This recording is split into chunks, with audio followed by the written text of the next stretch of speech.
네, 오늘 만나실 모델은 기아차의 중형 세단 K5인데요.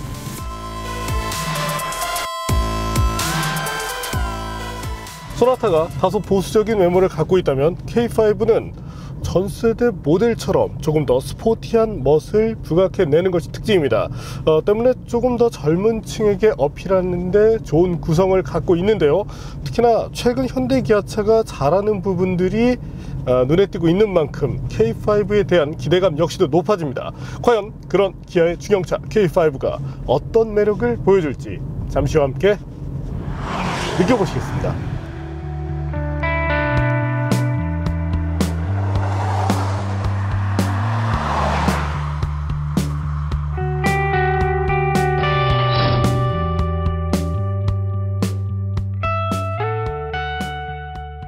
프로젝트명 JF로 45개월간 개발된 2세대 K5입니다. 하지만 외적인 모습은 마치 페이스리프트를 연상시키죠. 기아차는 1세대 모델의 정체성을 계승했다고 하는데 기존 모델과 차별화되는 부분이 크지 않다는 점은 아쉽습니다. LF 소나타 플랫폼을 사용한 만큼 휠베이스와 높이가 각각 10mm씩 늘어났습니다.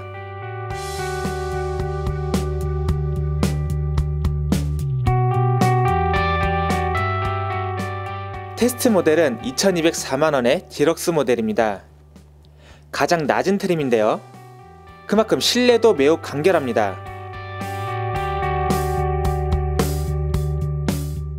센터 패시아에는 라디오와 에어컨만 갖추고 있고 기어 레버 하단에는 에코 버튼과 열선 버튼만 마련됐습니다. 보시는 것처럼 이 모든 옵션이 빠졌습니다. 뒷좌석 공간에 대한 경쟁력은 상당합니다. 레그룸과 헤드룸 모두 충분하고 시트백 각도도 완만하기 때문에 오랫동안 타고 있어도 불편하지 않습니다. 중형 세단으로서 트렁크 공간도 상당한 수준이고요. 높아진 차체 강성과 새로운 서스펜션, 32비트 MDPS의 완성도는 어떤지 확인해 보겠습니다.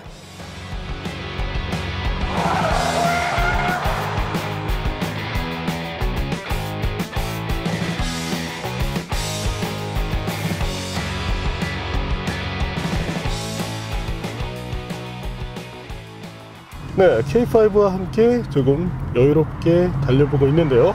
어떤 주행 질감 부분에 있어서는 분명히 나아진 느낌을 보여주고 있습니다. 한번 달려봐야 될 것 같은데요. 임시로 주행 안전장치를 해제를 시켰고요. D 레인지를 기초로 수동 모드로 활용을 해가면서 주행을 하겠습니다. 현재 수동 모드에 두고 가속을 시키고 있는데요. 다른 그 현대 기아차 모델처럼 수동 모드에 있지만 어느 정도 RPM이 올라갔을 때 자동으로 시프트 업을 해서 넘기는 것을 볼 수가 있습니다. GM 같은 경우는 운전자의 제어에 따라서 이런 것들을 조절할 수 있도록 하고 있는데 이 때문에 RPM을 조금 제한적으로 쓴다는 점이 아쉬움이 아닌가 이렇게 생각이 되네요. 특히나 이 현재 2리터 CVVL 엔진의 경우 고회전 영역에서의 느낌이 그래도 좋은 편인데요. 6000rpm을 넘기면서 살짝 밀어주는 느낌이 나오는데 이때 시프트 업을 해버리기 때문에 다소 아쉬움이 생기는 것은 사실입니다. 현재 엔진은 배기량 2.0리터, 최고 출력은 168마력, 최대 토크 20.5kgm로 알려져 있는데요. 수치적으로 봤을 때 큰 아쉬움은 없습니다. 특히나 이 파워트레인 부분에 있어서는 현대 기아가 잘 해내는 모습을 보여주고 있는데 어떤 질감적인 부분에서도 충분히 그런 모습들을 잘 보여주고 있습니다. 여기서 계기에서의 성능을 한번 확인해 볼까요?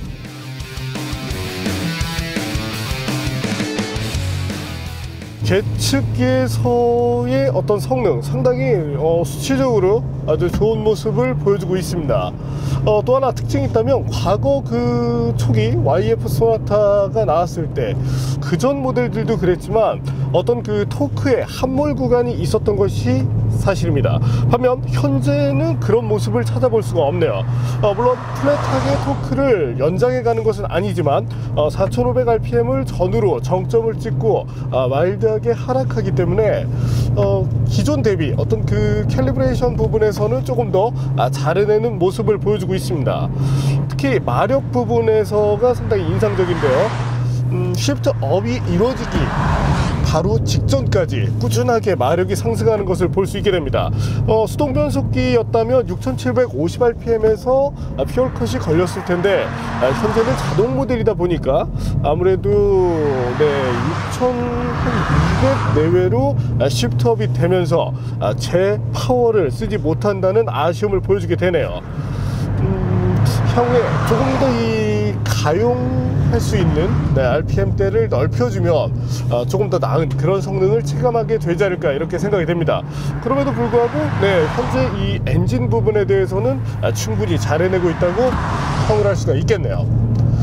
변속기는 6단 자동인데요.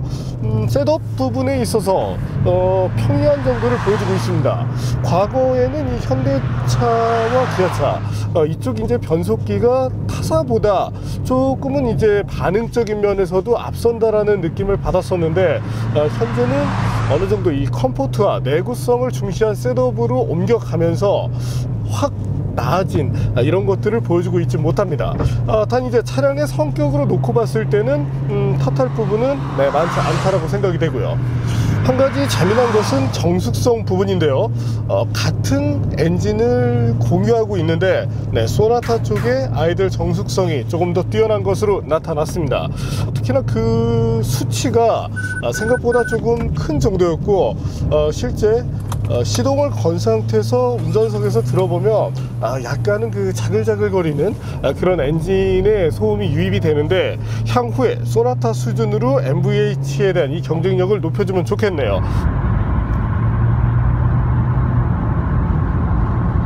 또한 RPM이 3500을 넘어가면서부터 조금은 이 부밍음 같은 것들을 들려주고 있는데 조금 더 이 깔끔한 그런 셋업으로 마무리를 해주면 좋겠습니다. 그래도 뭐 파워트레인에 대해서는 국내 브랜드로서는 뭐 충분히 잘하는 수준이라고 이렇게 말씀을 드릴 수 있겠네요. 이번에는 발진 가속 성능을 알아볼까요?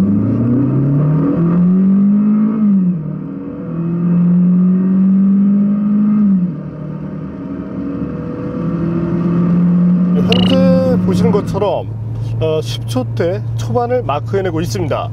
하지만 평균적인 시간은 이거보다 0.5초 정도 늦는 경우가 많았기 때문에 현재 보시는 것이 최고, 그리고 평균적으로는 10.5에서 10.7 정도를 기록한다고 봐주시면 되겠네요. 참고로 스피드미터 상으로는 오차가 상당히 큰 편인데요. 기존의 그 아반떼 AD 같은 경우도 한 6km 정도의 오차를 보였는데 현재 K5도 정확히 100으로 달리고 있을 때 스피드미터 상에서는 106km로 표시된다는 점을 감안하실 필요가 있겠습니다. 핸들링은 여전히 떨어지는데요. 우선 MDPS 뭐 계속적으로 언급을 하는 부분인데 사실 모비스의 MDPS는 타사보다 아무래도 좀 성능이 떨어지는 것으로 알려져 있습니다. 특히나 이제 연구원들의 어떤 그런 평가를 보더라도 어떤 그 하드웨어적인 부분에서 있어서의 만족감이 약간 떨어지는데 한 번 정도는 같은 C타입이라 하더라도 뭐 보쉬를 비롯해서 사실 뭐 여러 회사들이 있죠. 이와 같은 제품을 넣어 줌으로써 조금 더 완성도를 높이는 것이 어떨까 이렇게 생각이 되네요. 특히나 이제 빠른 조타를 하거나 했을 때 이때 아쉬움이 좀 나오게 되는데 물론 일상에서 주행하는데 분명히 지장은 없습니다. 물론 지장이 있는 그런 시스템을 채용할 리는 없겠죠. 하지만 질감적인 부분 또한 소비자들의 수준 역시도 꾸준하게 향상되는 만큼 어떤 그런 눈높이를 좀 맞춰줄 필요가 있지 않을까 이렇게 생각이 됩니다. 타사 정도 수준을 맞춰달라는 것이 여기서 뭐 스포츠카 정도를 바라는 것은 아니기 때문에 그런 부분에 대해서는 꾸준한 기술에 대한 투자가 이루어져야 하지 않나 이렇게 생각이 되네요. 물론 직선 주행을 할 때 지속적으로 보타가 이루어지는 것도 사실이고요.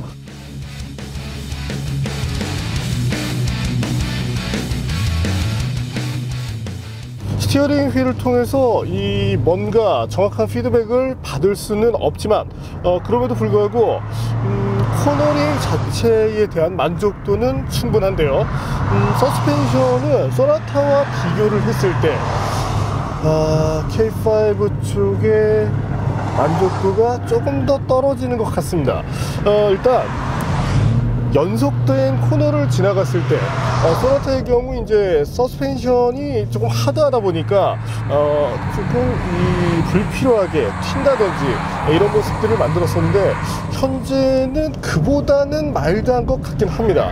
단 이제 저속에서 승차감이 저하되는 것은 소나타와 동일한데, 어떤 그 범프 등에서 이 어떤 롤값이 변경되거나 했을 때 이때 분명히 아쉬움을 주기 때문에 서스펜션에 대한 이 튜닝은 아직도 조금 더 진행이 되어야 되지 않을까 이렇게 생각이 되네요. 이 현대 기아차가 퍼포먼스 부분에 대한 벤치마크 대상을 폭스바겐으로 삼고 있는데요, 조금 더 많이 벤치마크를 하면 좋지 않을까 이렇게 생각이 됩니다. 빠르고 느리고 이런 부분을 떠나서 각 상황에 맞는 이런 조건들이 부여가 돼야 되는데, 아직까지 이 부분에 대해서는 조금 아쉬움을 보여주게 되네요. 이 어떤 셋업에 있어서는 소나타가 더 나은 모습을 보여주고 있습니다. 네, 여기서 제동 성능에 대해서도 한번 알아볼까요? 네, 앞서 보신 것처럼 제동 능력은 30m 후반 정도를 유지를 하고 있습니다. 이 역시 뭐 소나타와 비교를 했을 때 그렇게 큰 차이가 나지 않는 정도인데요. 단 테스트가 3회 이상 지속이 되다 보면 이때부터는 3m에서 4m까지 이렇게 쭉쭉 늘어나는 모습을 보여주게 됩니다.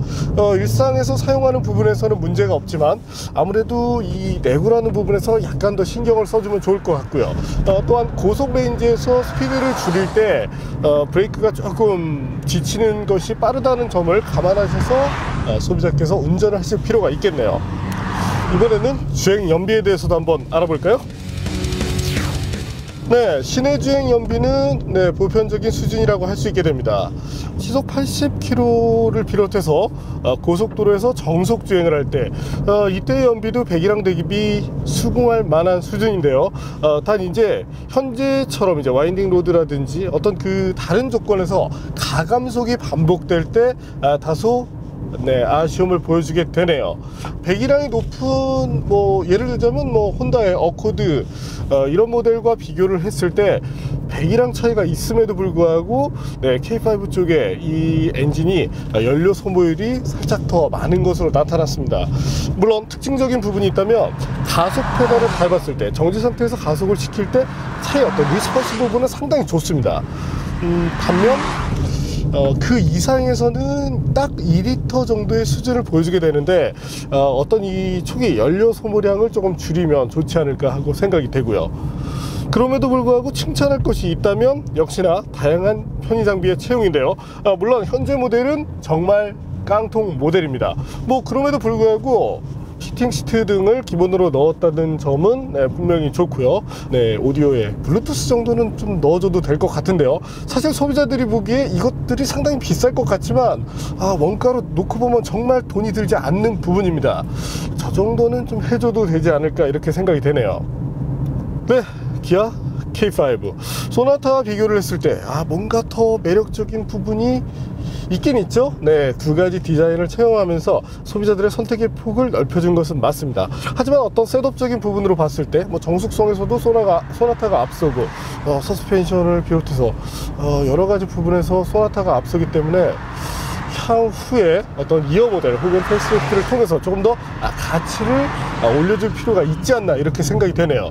참고로 저희 쪽에 스태프분께서 K5를 생각을 했었다가 테스트 이후 소나타 혹은 곧 나올 말리부 쪽으로 이렇게 마음을 돌리는 상황인데 어떤 그런 완성도, 이 세세한 부분에 대한 완성도를 통해서 정말 이 K5만이 갖고 있는 그런 가치를 보여주면 좋겠습니다. 사실 기아차가 국내 브랜드로서는 정말 이 엔지니어링 마인드를 갖고 있던 그런 회사인데 지금은 그만해야겠네요.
기아 K5 중형 세단으로서 일상에서 즐기는 데 있어서는 부족함이 없습니다. 하지만 같은 그룹 안에 있는 소나타 대비 어떤 눈에 띄는 것들이 처진다는 것에 대해서는 사실 수긍하기가 힘들어집니다. 판매량에서도 지금 소나타가 더 좋은 모습을 보여주고 있죠. 이런 완성도, 세부적인 완성도의 현상을 통해서 정말 K5만이 갖고 있는 그런 가치를 한층 더 올려주면 더 좋지 않나 이렇게 생각이 되네요. 개인적으로는 현대차보다 기아차에 대한 어떤 그런 가치를 더 높게 이렇게 봤었는데 K5는 분명히 좀 아쉬움이 있습니다. 네, 오늘은 기아차의 중형 세단 K5를 만나봤습니다.